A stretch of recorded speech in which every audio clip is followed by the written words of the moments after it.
Buenos días, hermanos. ¿Cómo están? ¿Bendecidos? ¿Bien? Quiero preguntarle, ¿cómo le ha tratado el Señor? ¿Ha sido bueno? ¿Ha sido generoso? Pues eso vamos a ver el día de hoy. Dios nos ha tratado bien. Seguimos con la serie Las aflicciones del justo y este es el tema para el día de hoy. Dios nos ha tratado bien. El Salmo 119, verso 65. Vamos a ver gran parte de los salmos. Y este salmo, aquí el salmista reconoce algo que tú y yo debemos reconocer desde lo más profundo de nuestro corazón. Dice el Salmo 119, verso 65. Bien has hecho con tu siervo, oh Jehová, conforme a tu palabra. ¿A cuántas personas hemos escuchado decir, sufro maltrato? Una esposa puede decir, mi esposo me maltrata. Un hijo puede decir, mis padres me maltratan. O un empleado, mi jefe me trata de lo peor. Inclusive, alguien puede llegar a decir, mi pastor me trata mal. Porque dicen cosas que los hacen, que los lastiman. Otros sufren violencia intrafamiliar. Sufren un trato duro, un trato áspero, pero el trato de Dios para con sus hijos no es así. En otra traducción ese mismo texto dice, has tratado bien con tu siervo, oh Señor, conforme a tu palabra. Significa que Dios ha sido generoso, que Él es bondadoso y que todo lo que Él permite en nuestra vida tiene un propósito. Todo obra para bien, para los que aman al Señor. Por lo tanto, el trato de Dios a nuestra vida es movido por su amor, es movido por su misericordia. Dios nos ha tratado bien conforme a su palabra. Eso significa que Dios no actúa al azar, no actúa impulsado por los sentimientos humanos. El carácter de Dios es soberano, Él es santo. Y la Escritura dice que Él es amor. Él cumple sus promesas y en base a su amor, en sus Escrituras, nos trata bien.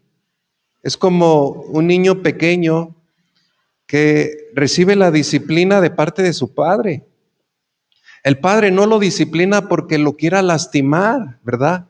O le quiera hacer un daño a su hijo, no, sino más bien quiere corregirlo. Inclusive, cuando uno de nuestros hijos pequeños se enferma, a los niños no les gusta la medicina. Y cuando le damos la medicina, ellos creen que queremos hasta matarlos, ¿verdad? Y andamos forzándoles, dándole el jarabe para que se les baje la temperatura, pero ellos ¿cómo ponen la cara? ¿Qué queremos hacer? Es la medicina para darle la medicina para que nuestro pequeño mejore. Bueno, de la misma manera hace Dios. En 1 de Juan 4:16, se los leo en la traducción lenguaje actual. Dice, sabemos y creemos que Dios nos ama, porque Dios es amor. ¿Cuántos creen esta verdad?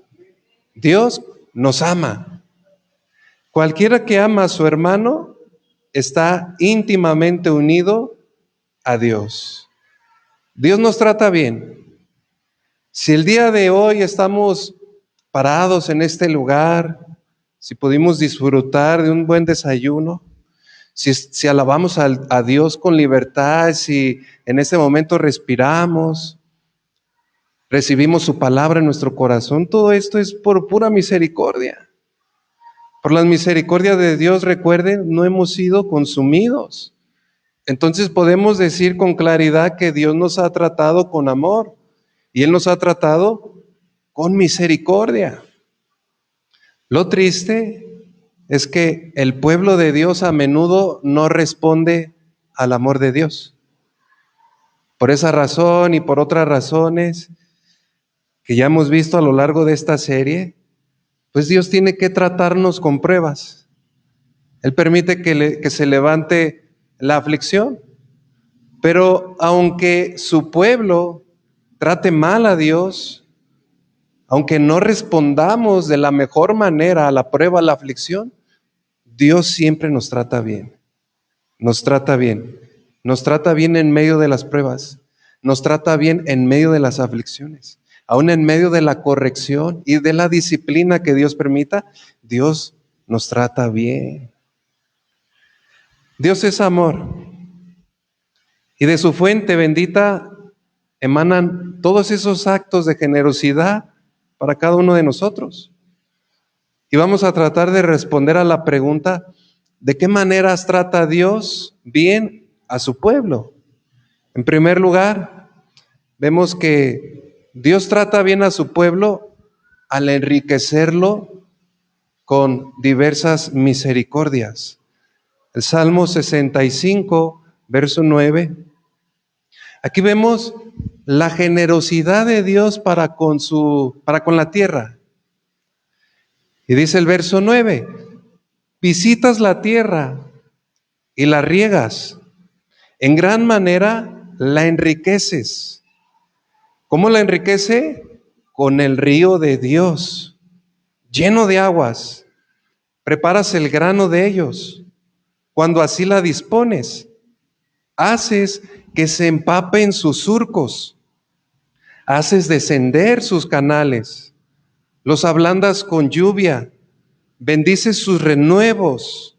Tú coronas el año con tus bienes y tus nubes destilan grosura. Así como Dios corona y enriquece con sus bienes toda la tierra, hermanos, ¿cuánto más no hará por cada uno de nosotros? Dice la Escritura. ¿Cuánto más el Señor derramará de sus riquezas?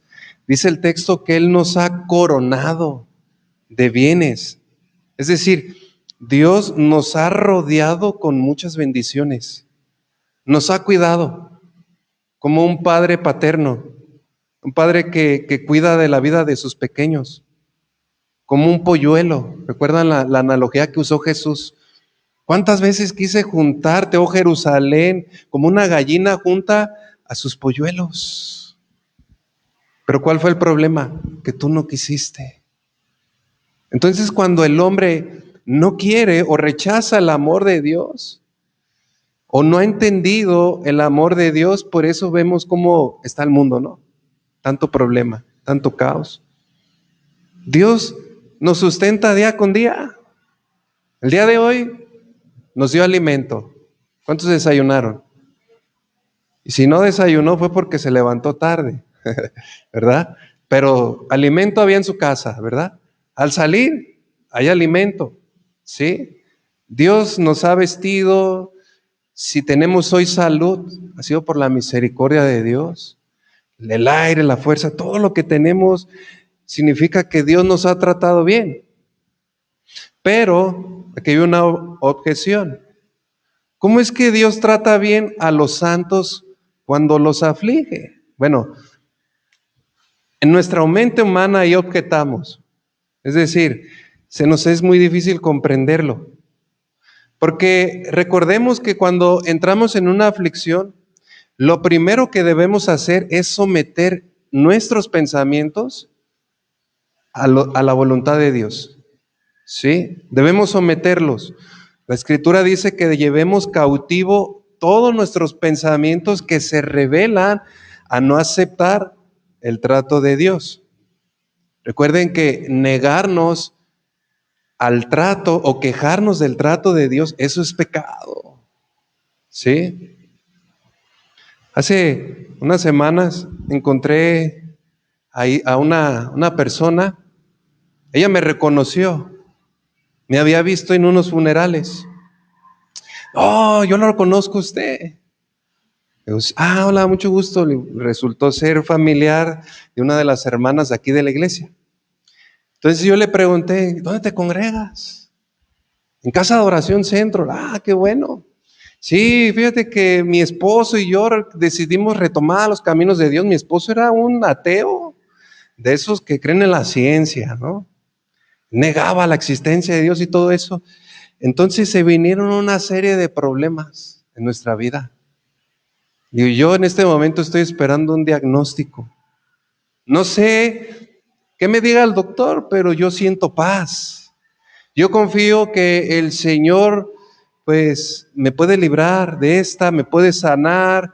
Sé que me va a ayudar, pero mi esposo dice, anda mal, anda preocupado, anda muy triste.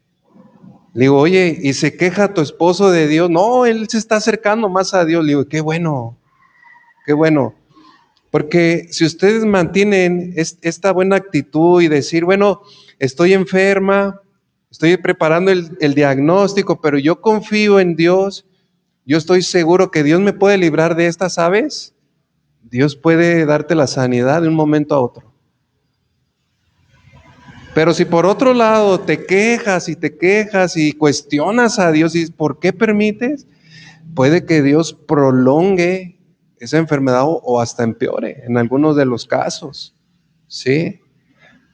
Y es que a veces la aflicción, hermanos, puede venir a nuestra vida de manera muy severa, pero al final va a tener resultados muy gloriosos, mayores, ¿sí?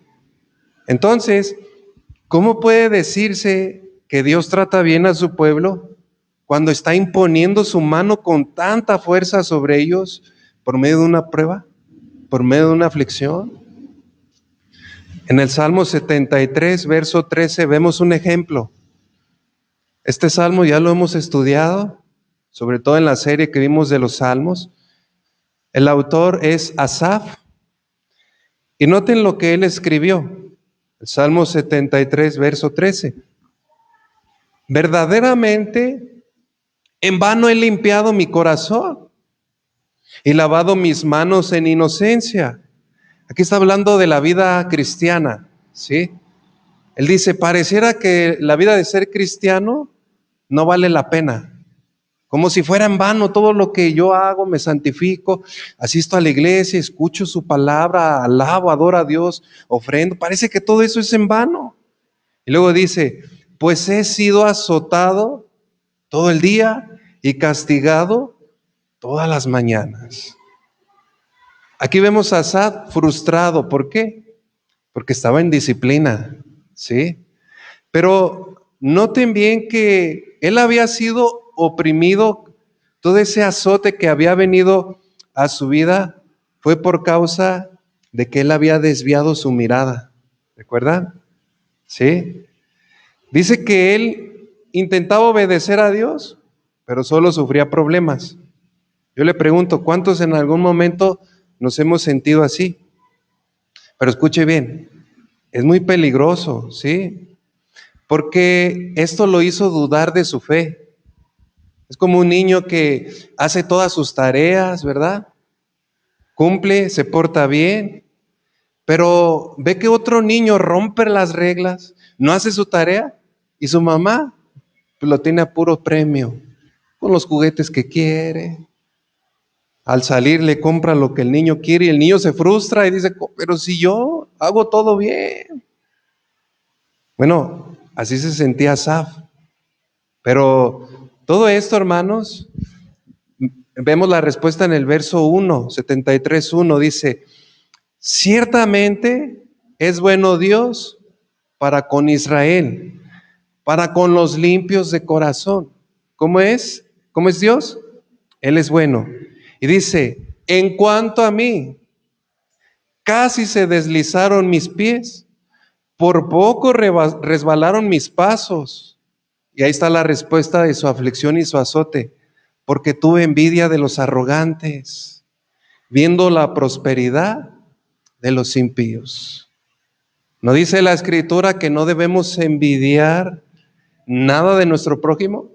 Ni su casa, ni sus bueyes, ni sus siervos, ni su mujer. ¿Qué hizo este hombre? Está violando. en ese momento, al desviar sus ojos del propósito de Dios, comenzó a codiciar y a envidiar a los malvados, a los no creyentes, ¿sí? Él vio cómo la gente prospera, la gente mala, y esto es claro para todos nosotros, ¿no? Nosotros podemos ver ahí en el lugar donde vivimos, los vecinos ya le meten el tercero en la planta y llegan con carros nuevos, pero uno los ve todos los viernes, bien entrados, ¿verdad? Con griterías dentro de sus hogares. Dice, ¿cómo ellos prosperan? Y nosotros nomás. Bueno, si el Señor te ha prosperado, gloria a Dios, amén. Pero a veces puede causar frustración en nosotros, ¿sí? Él tuvo una envidia tanto que lo lleva a casi deslizarse en su vida espiritual, ¿sí? Pero ¿hasta qué momento superó esa duda en su corazón? Verso 17, Salmo 73, 17. Hasta que entrando en el santuario de Dios, entiéndase, en la casa de Dios, comprendí el fin de ellos. ¿Sí? Es decir, nosotros no debemos mirar solo lo presente. La justicia de Dios llegará. ¿Y cuál es el fin para todos ellos? Muerte, condenación eterna, juicio. Y el haber puesto su mirada en todo eso lo hizo desviarse de todo lo que Dios ya le había dado. En Dios tenemos salvación, vida eterna, tenemos una morada en los cielos, donde el polín ni la oruga corrompen, ¿no? Donde no hay ladrones que minen ni hurten, ¿sí? Entonces noten cómo el haber desviado su mirada casi lo hace desviarse de la fe. Y esto es uno de los síntomas que suceden en nuestros días. Por causa de perseguir las riquezas, muchos abandonan el camino de la fe. Entonces, Dios permitió la aflicción en la vida de Asaf para enderezar su camino. ¿Sí? Fue azotado con un propósito. Fue castigado todas las mañanas con un propósito. Al final del día, él entendió que Dios ha sido bueno con él. De la misma manera, Dios trata con cada uno de nosotros, hermanos. Dios, cada trato que Él permite, si Él nos azota, tiene un propósito, ¿sí? Entonces, ¿cómo puede afirmarse que Dios trata bien a su pueblo cuando le va mal? Bueno, primero debemos tener muy presentes que cuando el Señor castiga a los santos, cuando el Señor nos disciplina, nos trata bien. Sin embargo, por nuestra naturaleza pecaminosa, siempre cuestionamos, ¿por qué? ¿Pero por qué? ¿O cómo puede ser esto? Bueno, Dios los trata bien porque Él sigue siendo nuestro Dios. Él es nuestro Dios. El Salmo 31, verso 9. Aquí, este salmo lo escribió David. Y Dios trató con el rey David, ¿sí? Él estaba sumido en una profunda tristeza. La causa de su aflicción fue por sus pecados, pero también porque era perseguido. Se habían levantado muchos enemigos en contra de él. Y en el verso 9, Salmos 31, verso 9, noten lo que él dijo. Ten misericordia de mí, oh Jehová, porque estoy en angustia. Se han consumido de tristeza mis ojos, mi alma también y mi cuerpo. Eso significa que él estaba enfermo. Imagínense la aflicción tan grande. Padecía de una enfermedad. Luego dice, porque mi vida se va gastando de dolor y mis años de suspirar. Se agotan mis fuerzas ¿a causa de qué? ¿Qué dice allí? Mi iniquidad. Noten bien, hermanos, que si el hombre cada día que vivimos, ciertamente vamos muriendo, ¿sí? ¿Cuál fue la causa? el pecado que mora en nosotros, nos va debilitando día con día, ¿sí? Y mis huesos se han consumido. La enfermedad de los huesos, hermanos, como osteoporosis, entre otras, arritmias, muy dolorosas, ¿sí? Hace tiempo conocí a una mujer que está en silla de ruedas y esta estaba toda torcida, pero era algo, causaba dolor verla. Estaba doblada, su cuello no podía, sus pies estaban inmóviles, flaquitos. Y era una mujer que anteriormente había sido creyente, creía en el Señor. Entonces yo cuando la vi le dije, ¿puedo orar por usted? Y ella inmediatamente dijo, pues sí, pero yo sé que Dios no te va a escuchar. Yo, ¿cómo? Es que yo tantas veces le he pedido a Dios tantos años, tantos años, y Dios no me ha respondido, no me ha sanado. En vano va a ser tu oración. Qué tremendo, ¿no? A mí me dio mucha tristeza y le dije, bueno, de igual manera permítame orar. Y yo en mi oración oré por ella, pero también le pedí al Señor que tuviera misericordia de su vida. Ten misericordia, Señor, porque esa mujer que estaba haciendo se estaba quejando delante de Dios. ¿Qué hizo David en lugar de quejarse? Pidió misericordia, ¿sí? Hermanos, va a llegar un momento donde nos va a doler todo. Vamos a caer en una angustia, pero ¿qué es lo primero que necesitamos hacer? Pedirle a Dios misericordia. Apela a la misericordia de Dios. Dios es misericordioso y de pura misericordia te puede sanar. Pero esta mujer ya tenía su corazón en rebeldía contra Dios, en queja contra Dios. Qué tremendo, ¿no? Aquí David expresa un dolor muy profundo, ¿sí? Menciona que por causa de su pecado y por la opresión de sus enemigos, sufría mucha tristeza, sufría dolor, pero en medio de ese trato, en medio de su aflicción y de su dolor, él sintió la presencia de Dios. Dice el verso 6, Salmos 16, vamos un poco atrás, Salmos 16, verso 6, se los voy a leer en la Nueva Traducción Viviente. Nueva Traducción Viviente dice, la tierra que me has dado es agradable. ¡Qué maravillosa herencia! Bendeciré al Señor quien me guía. Aún de noche mi corazón me enseña.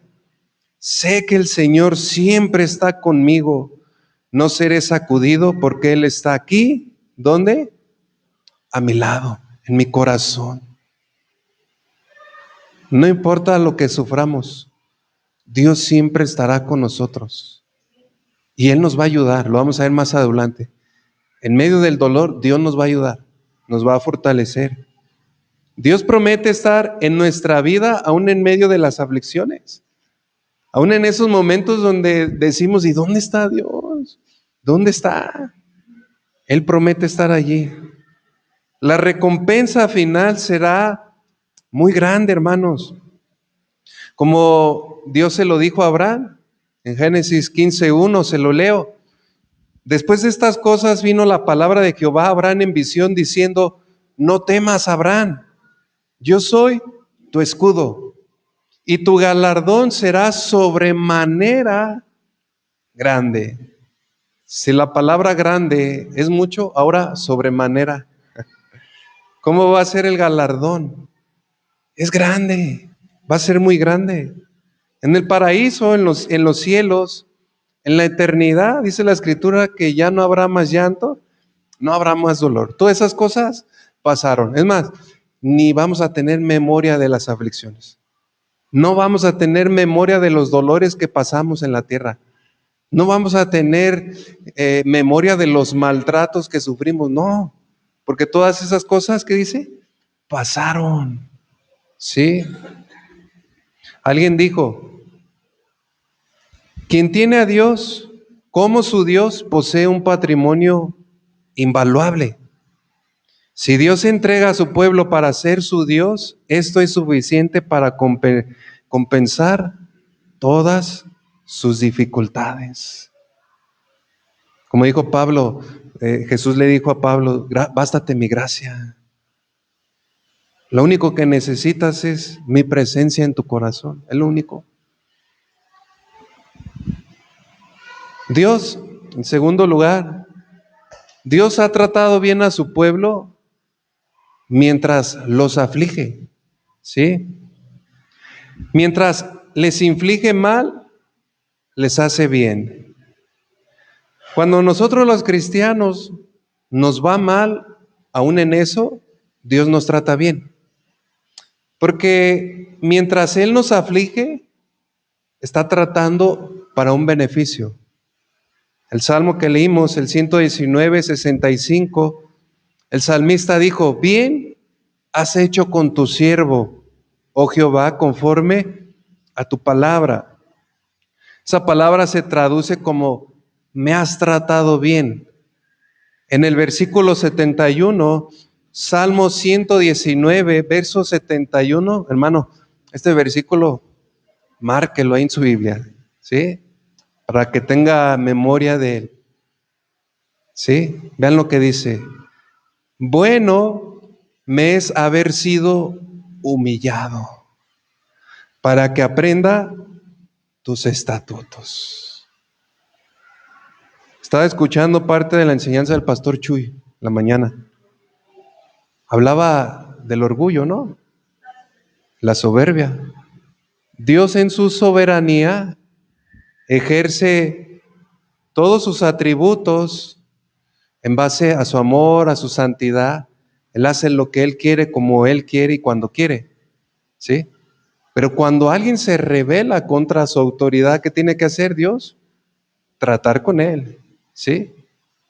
Viene la humillación. Antes de la caída es la soberbia. Entonces noten cómo aquí el salmista dice, bueno me es haber sido humillado. O sea, bueno me fue que Dios tratara con mi orgullo. Bueno me fue que Dios me hubiera azotado, que me hubiera dado mis 3 varitas, ¿verdad? O como le digo, les voy a dar 3 varotas a mis hijos. Qué bueno me fue haberlas recibido. ¿Por qué? Para aprender tus estatutos. Como al final del día reconoció Nabucodonosor, ¿verdad? Bueno me es que declare, ¿verdad?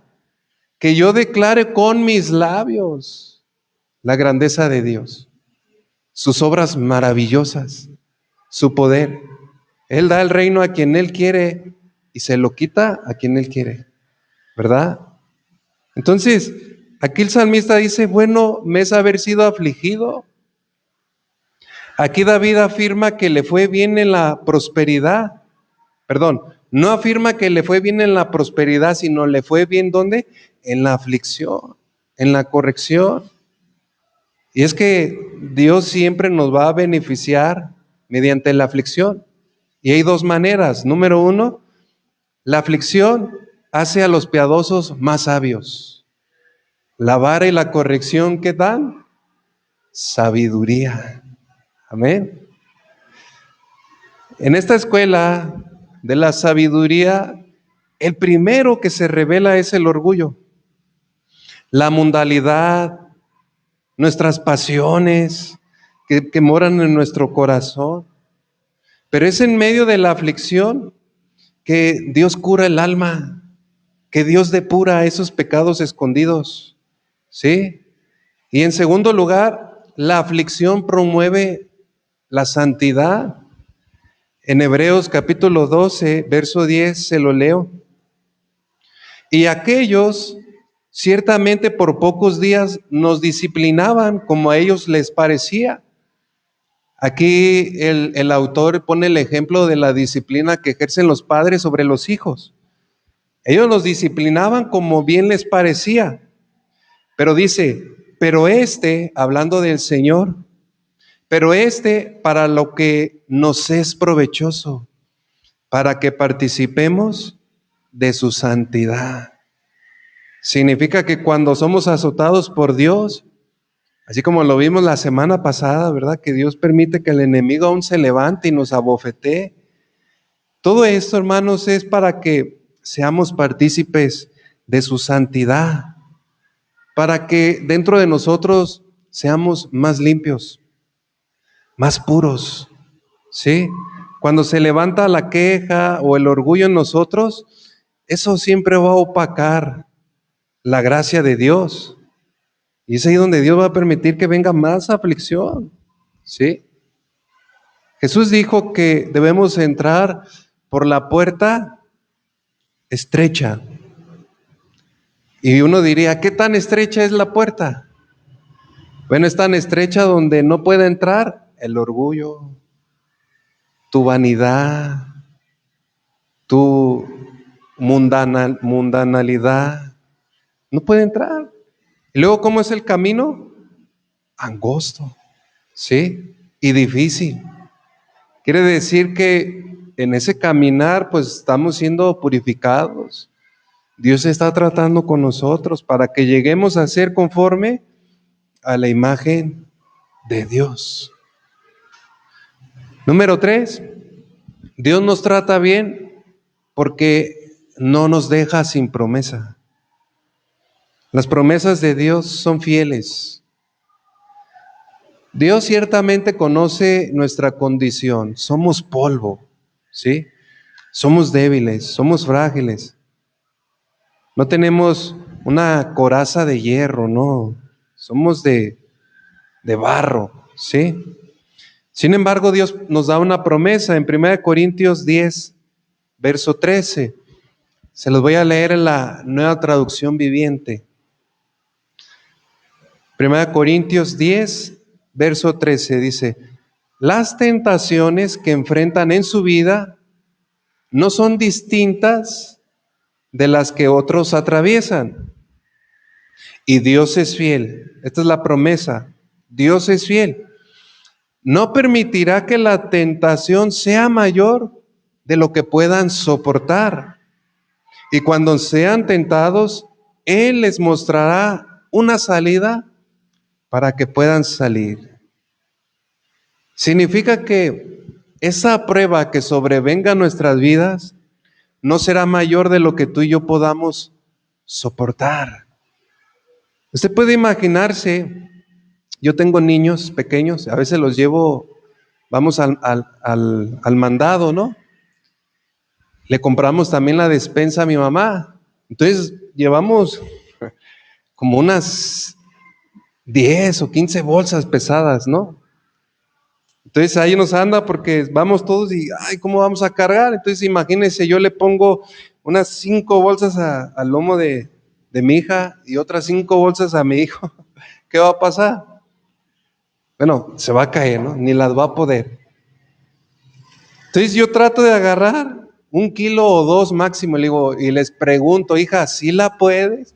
Sí, papi, sí la puedo, sí la puedo. Y ya la cuadrilla se cansó. Y luego me dice, mira, mis dedos se hicieron de salchicha o de chicharrón. Pues todos. ¿Usted se imagina que Dios nos va a dar una carga, hermano, que no podamos llevar? Va a poner sobre nuestra espalda esa carga que puede cargar un hombre sobre la vida de un niño, ¿se lo va a poner? No. Recuerden, hermanos, que Dios nos trata con cuerdas de amor. Y aquí utiliza la analogía cuando esas cuerdas se unen a los bueyes, ¿verdad? Los bueyes son unidos por la yunta, se le llama, de bueyes, ¿sí? Les ponen el yugo y aparte son jalados con cuerdas, ¿no? Entonces en ocasiones, pues tienen que, pero el jalón es severo, es fuerte, ¿sí? Cuando dice la Escritura que con cuerdas de amor os llamé, aquí está hablando de esas cuerdas que un padre pone sobre la vida de su hijo recién nacido cuando lo está enseñando a caminar. Sí, eso se usaba antes en la cultura del pueblo de Israel. Para enseñar a caminar, cómo le ponían las cuerdas y comenzaba a jalarlo el papá. ¿Sí? Ahora, dice con cuerdas de amor. Significa que Dios nos está jalando, sí. Dios nos está empujando a cumplir su voluntad, sí. Dios nos está empujando a su llamado, sí. Pero mientras Él nos jala, lo hace con cuerdas de amor. ¿Sí? No podemos forzar a un recién nacido que camine y ya jalarlo, ¿verdad? ¿Qué va a pasar? Lo vamos a que se desloquen sus huesitos, ¿verdad? Significa pues que Dios no nos va a forzar tanto como para que desmayemos. No nos va a golpear tanto como para que quedemos desmayados. ¿Sí? Él va a aligerar nuestra carga. Él nos va a fortalecer. Cristo dijo, mi yugo es fácil y ligera mi carga. ¿Sí? Pero tú y yo debemos aprender a sobrellevar la carga del Señor. ¿Sí? En cuarto lugar, Dios los trata bien porque las aflicciones son preventivas. En primer lugar, previenen el pecado. La semana pasada hablábamos que Dios permitió un aguijón en la vida de Pablo. Segunda de Corintios 12, verso 7, lo voy a leer en la Nueva Traducción Viviente. Dice, aun cuando he recibido de Dios revelaciones tan maravillosas, así que para impedir que me volviera orgulloso, se me dio una espina en mi carne, un aguijón, un mensajero de Satanás para atormentarme e impedir que me volviera orgulloso. Y ya veíamos que Dios permitió, algunos dicen que una enfermedad en la vida de Pablo. Y esto, ¿qué tenía como objetivo? Para que Pablo, pero no se desviara, para que no se enorgulleciera, ¿sí? Y es que el pecado, ¿qué es lo que hace? Nos separa de la presencia de Dios. El pecado nos adormece. Cuando tú y yo permitimos que el pecado entre, lo toleramos en nuestro corazón, nos vamos a volver un cristiano dormido, podríamos decir. Un cristiano inactivo. Pero es ahí donde viene la vara de Dios. ¿Sí? Viene la bofetada. ¿Para qué? Para despertarnos. ¿Sí? En el 1 Corintios 11:32, un poco atrás, esta aflicción preventiva o esta corrección nos previene del infierno. Dice 1 Corintios 11:32, mas siendo juzgados, somos castigados por el Señor.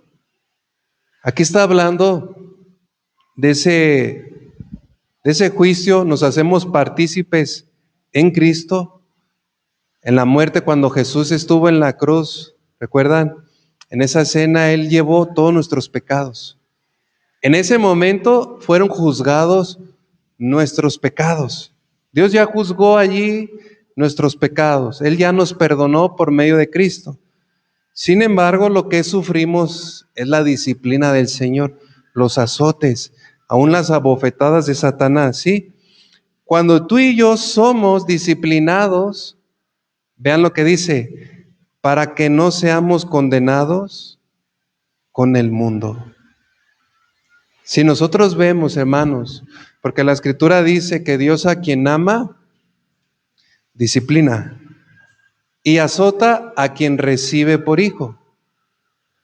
En ocasiones nosotros nos preguntamos, ¿por qué la gente no es azotada?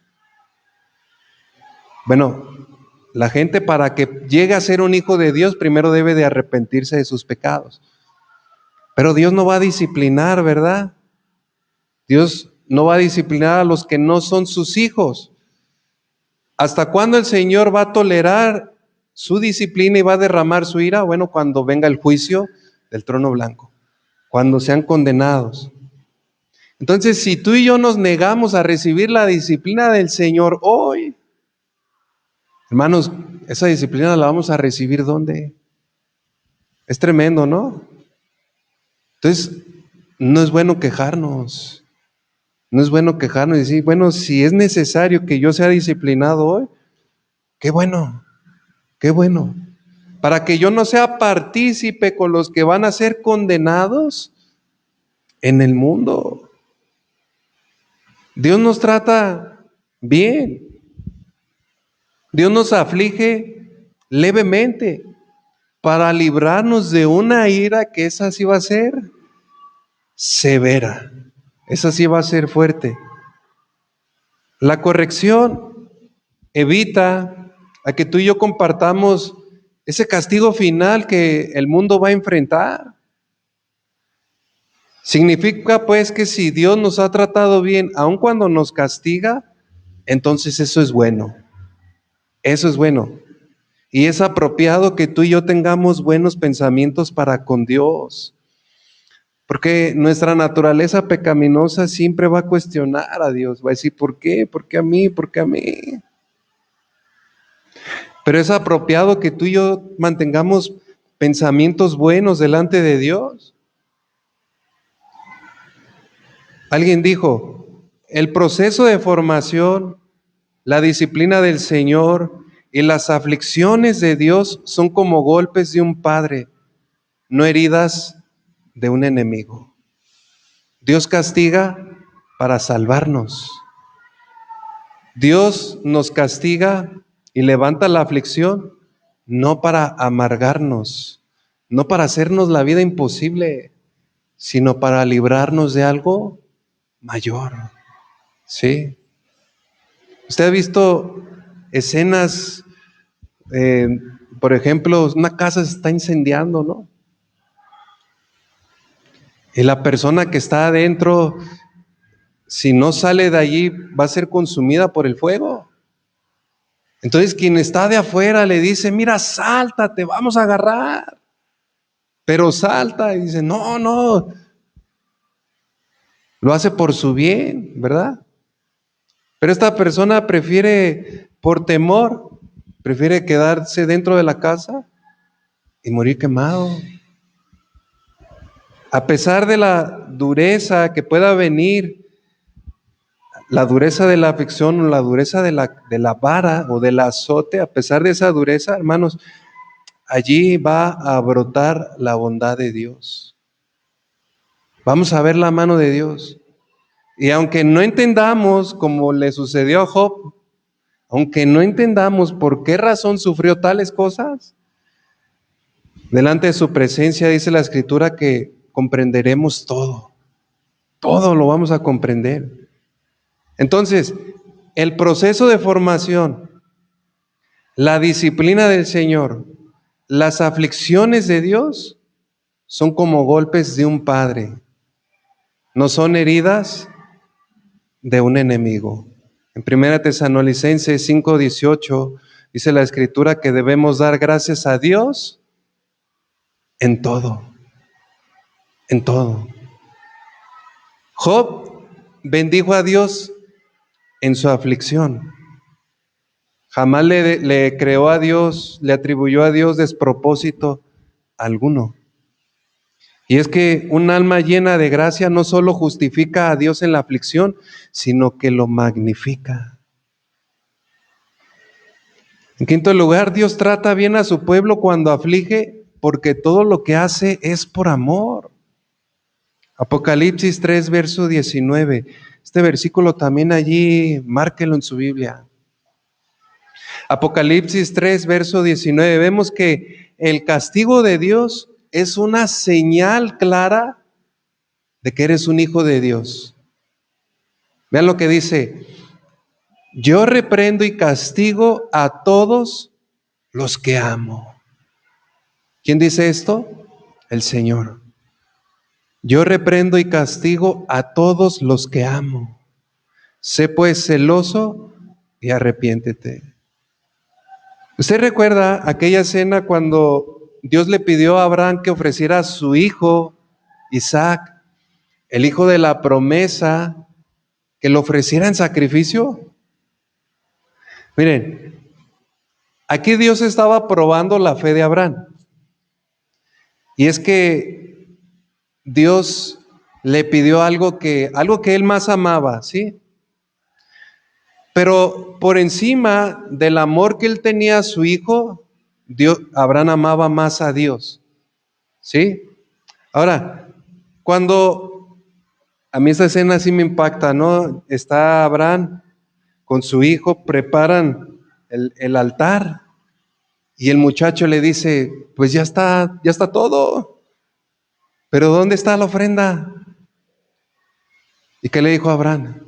Yo creo que ahí se le partió el corazón, ¿no? Dios proveerá.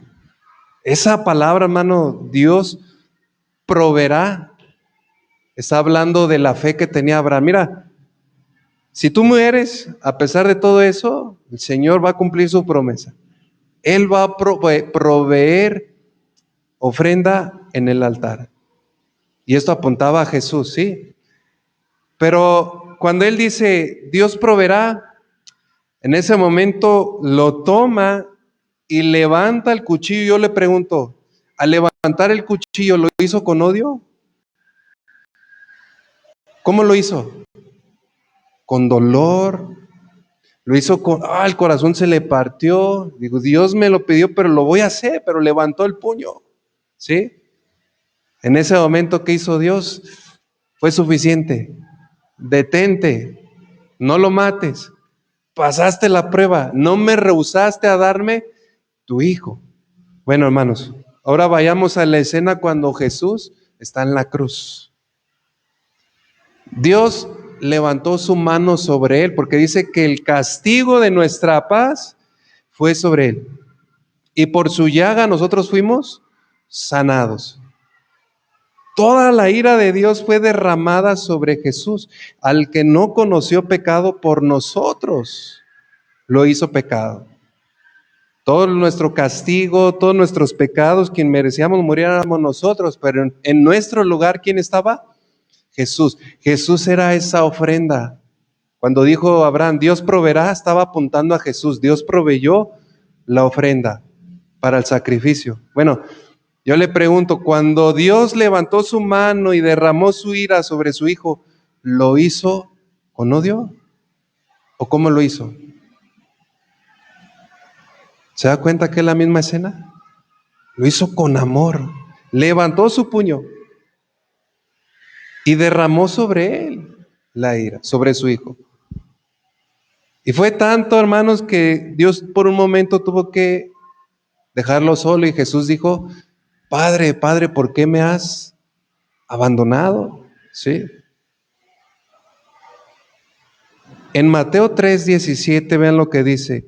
Jesús dijo, una voz del cielo proclamó, este es mi Hijo amado, en él tengo complacencia. Hermanos, Dios fue severo con Cristo cuando derramó sobre él, sobre el inocente su ira, porque aún así, una voz del cielo proclamó, este es mi Hijo, en él tengo complacencia. Significa que si Dios envía a sus hijos un trato duro, todo procede de su amor. Amén. Lo que hizo Dios aún en la vida de Jesús fue por amor, hermanos.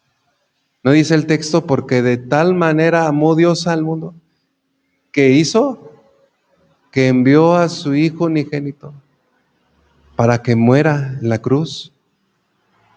Pero al tercer día que hizo el Señor, lo resucitó. Por eso lo exaltó hasta lo sumo, hermanos. Por eso hasta el día de hoy seguimos celebrando su victoria, ¿sí?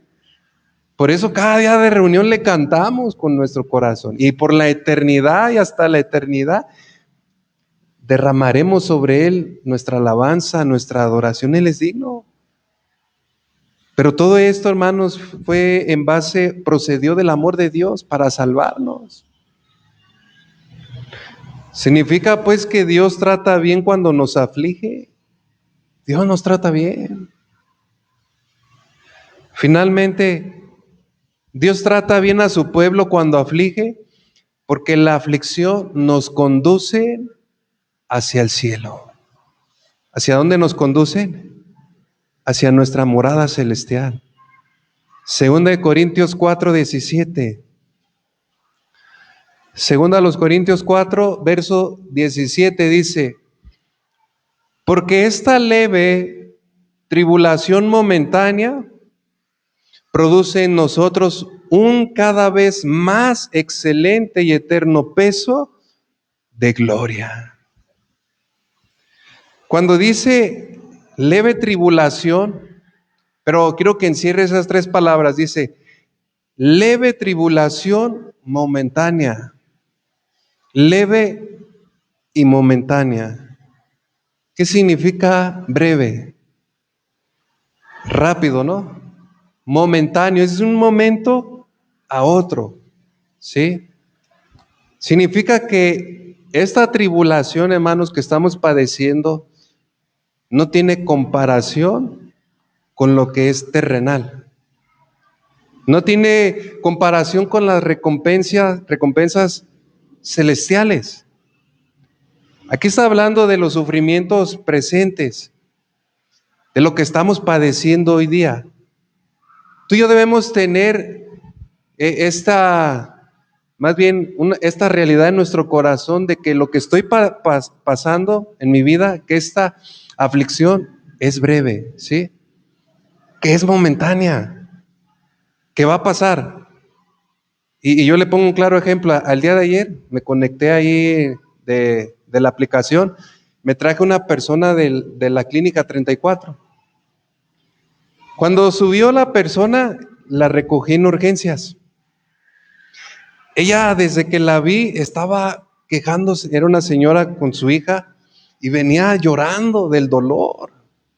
Yo me sorprendí que la hayan dado de alta así, pero estaba, ¡ay! Y yo con paciencia la esperé porque daba pasos de dolor y se subió y estuvo quejándose, estaba llorando y yo en ese momento venía hablando con su hija y yo empecé a orar: Señor, ten misericordia de esta mujer. Señor, dale alivio, Señor, sánala. Tú sabes lo que ella está pasando, y ya iba por el camino y yo seguía orando, no dejaba de quejarse. Señor, trae alivio a su corazón, sánala, ten misericordia. No sé qué le duela, tú lo sabes, Señor, pero tú eres poderoso. Y venía orando. Y ya yo creo que 1 kilómetro antes de llegar a su casa, la mujer le preguntó a la hija: ¿pero ya cómo te sientes?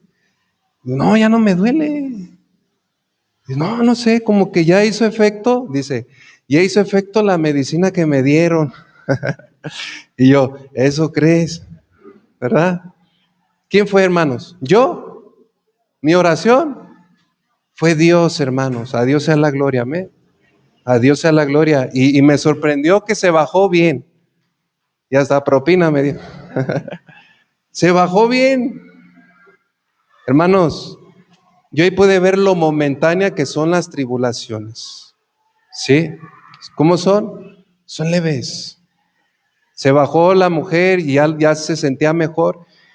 Y es que cuando tú y yo nos sentimos mal, recordemos estas promesas de Dios, recordemos esta leve tribulación. No se compara con lo que yo voy a recibir allá en los cielos. No se compara. Lo que padezcamos, ya sea en persecución, la tribulación, la enfermedad, la disciplina, no importa, hermano, no se va a comparar con el peso de gloria con la gloria venidera allá en los cielos. Amén. Entonces, Dios nos trata bien todo el tiempo. Dios nos trata bien. Aunque estemos en esta escuela de la cruz, todas estas aflicciones que Dios permite nos hacen recordar que tenemos una morada celestial, que vamos de paso, que nuestra ciudadanía está en los cielos, ¿sí? La promesa de Dios es que no se va a comparar con toda la recompensa que recibamos allá. No vamos a tener memoria de estas aflicciones, no vamos a tener memoria. Las cosas viejas pasaron, dice. En el Señor todas las hace nuevas. Vamos a ponernos de pie y vamos a darle gracias a Dios. Vamos a darle gracias porque Él es bueno. Vamos a darle gracias a Dios porque su misericordia, su gracia, su bondad es para con nosotros. Señor, te damos gracias. Gracias, Señor, por tu bondad. Gracias, Señor, por hablar a nuestro corazón. Señor, reconocemos que toda buena dádiva, que todo don perfecto desciende de ti, del Padre de las luces. Que todo lo que tú has enviado sobre la vida de tus hijos es bueno, tiene propósitos eternos. Señor, en tu palabra nos dice que no quieres que nadie se pierda. Y al no querer que nadie se pierda es porque tú permites, Señor, que la aflicción se levante para poder enderezar en nuestras vidas todo aquello que no te agrada. Señor, tú has permitido que estas aflicciones sobrevengan a nuestro corazón. Has permitido que vengan, Señor, para que seamos humillados, para aprender, Señor, de ti, de tu palabra. Has tratado bien a tu siervo, conforme a tu palabra. Agradécele al Señor por todo. Agradécele al Señor porque Él es fiel, porque Él es bueno. Agradécele al Señor porque Él está obrando en tu vida, te está perfeccionando. Él no quiere que tú recibas esa condenación a la cual el mundo está destinado. Él no quiere que tú recibas esa condenación. Si por eso el Señor permite y levanta la aflicción, la corrección sobre tu vida, entonces podemos decirle al Señor, gracias. Tú eres bueno, Señor. No importa lo que sobrevenga, Señor, en cada uno de nosotros, tenemos esta promesa que estás con nosotros, que no nos darás más, Señor, que la prueba no será más severa de lo que podamos soportar, que aún en medio de la aflicción habrá un consuelo, porque tú estarás con cada uno de nosotros. Señor, te damos gracias por tu fidelidad. Gracias, Señor, por tu amor. Tuya es la gloria, Señor. Tuya es la alabanza. Tuya es la adoración, Señor. Nos humillamos y te exaltamos, te glorificamos, Señor. Gracias, Señor, porque eres bueno para con tu pueblo y tu misericordia, Señor, es para siempre. Gracias, Señor Jesús. Si estoy padeciendo enfermedad, Señor, gracias, Señor Jesús, porque tu nombre será exaltado y glorificado, porque tú harás una obra maravillosa en mi vida, Señor. Gracias, Jesús. Gracias porque respondes a cada una de mis oraciones, Señor. Y te doy gracias porque si algunas no son respondidas es porque tú eres bueno, Señor, y no lo permites, Señor, por un bien. Gracias, Señor, porque en todo puedo ver tu mano poderosa.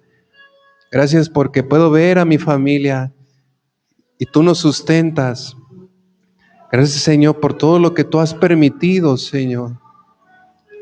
No nos cansemos de decir que Dios es bueno. Dios es bueno, amén. El Señor es bueno. Denle un aplauso al Señor.